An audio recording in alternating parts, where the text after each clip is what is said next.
Buenos días estudiantes, el día de hoy vamos a ver la unidad número 4 que se refiere a medición de caudal. Bien, haciendo clic, ya.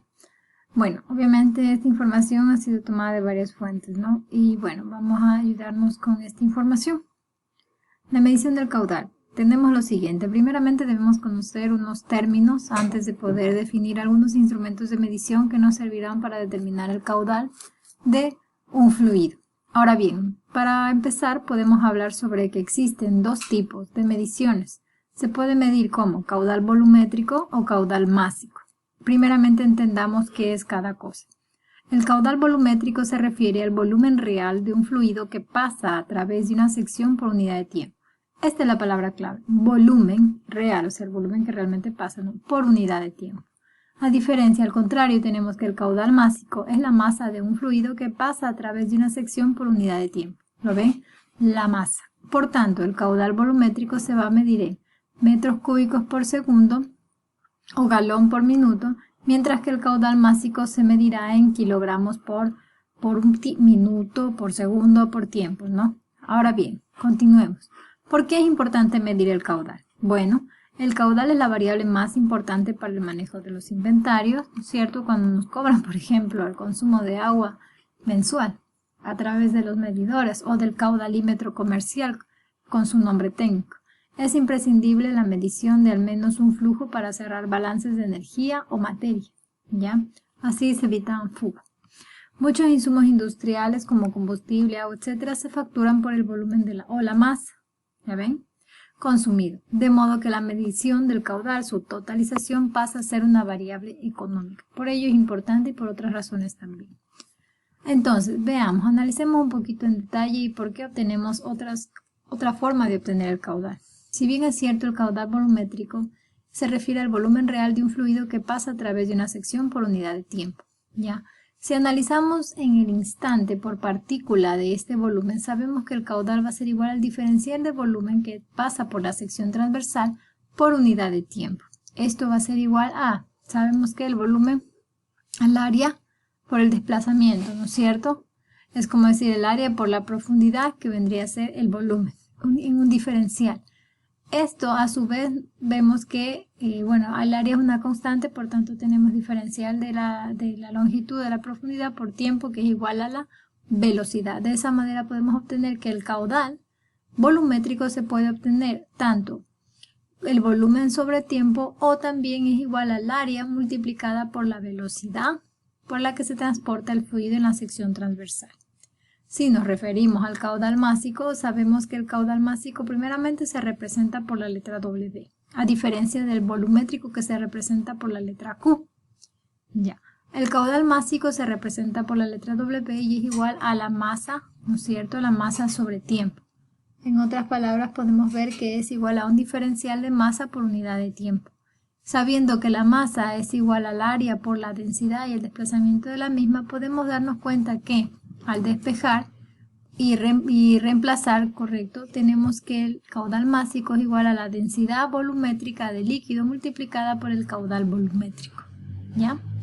Entonces, de esa manera se puede obtener ambos y ambos serán caudales. Ahora bien, sabiendo lo siguiente, debemos analizar algo importante. Primeramente es qué velocidad existe realmente con perfil de velocidad. ¿Por qué es importante analizar esto? El caudal se desplaza a través de una sección de tubería, ¿no es cierto? Tenemos claro que el fluido se desplaza a través de una sección transversal de una tubería. Sin embargo, este fluido se puede desplazar de manera equitativa o de manera laminar, que se dice, de manera constante. O puede que ciertas partículas se encuentren con mayor recorrido que otras.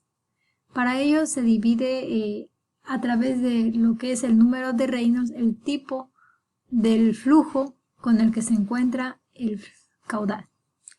Esto se hace a través de algo que se llama número de Reynolds y se puede determinar de 0 a 2000 cuando se encuentra en régimen laminar, de 2000 a 4000 cuando se encuentra en régimen de transición, de 4000 a 10000 cuando se encuentra en régimen turbulento y de 10000 en adelante régimen turbulento totalmente desarrollado.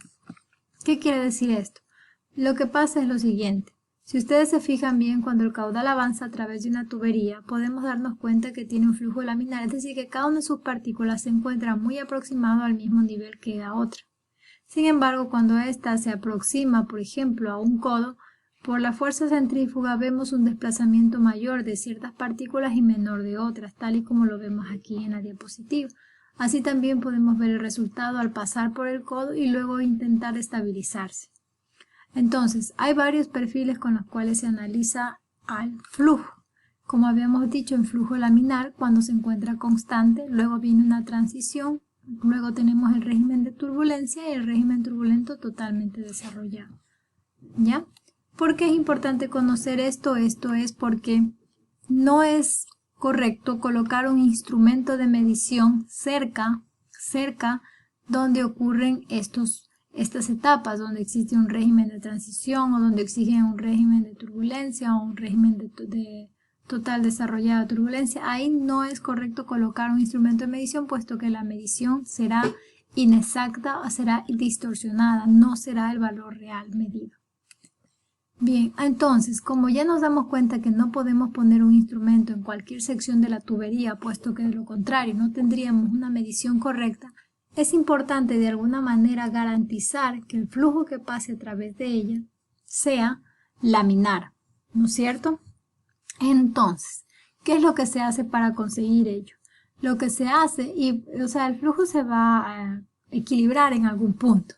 Pero en las plantas industriales no se tienen tuberías de 1000 metros, ¿no es cierto? Y esperar a que se estabilice el flujo cuando existe otro codo adicional que continúa en el trayecto de la tubería, no sería correcto esperar a que se estabilice para colocar el instrumento de medición.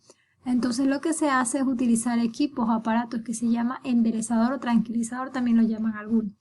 El enderezador es básicamente tubos que se encuentran anexados en medio de la tubería principal para que cuando el flujo pase, el flujo del fluido, no puede ser gas o puede ser líquido, cuando este pase lo enderezca y genere un perfil o un régimen laminar mucho más pronto de lo que generaría si estuviese sin ningún tipo de dispositivo.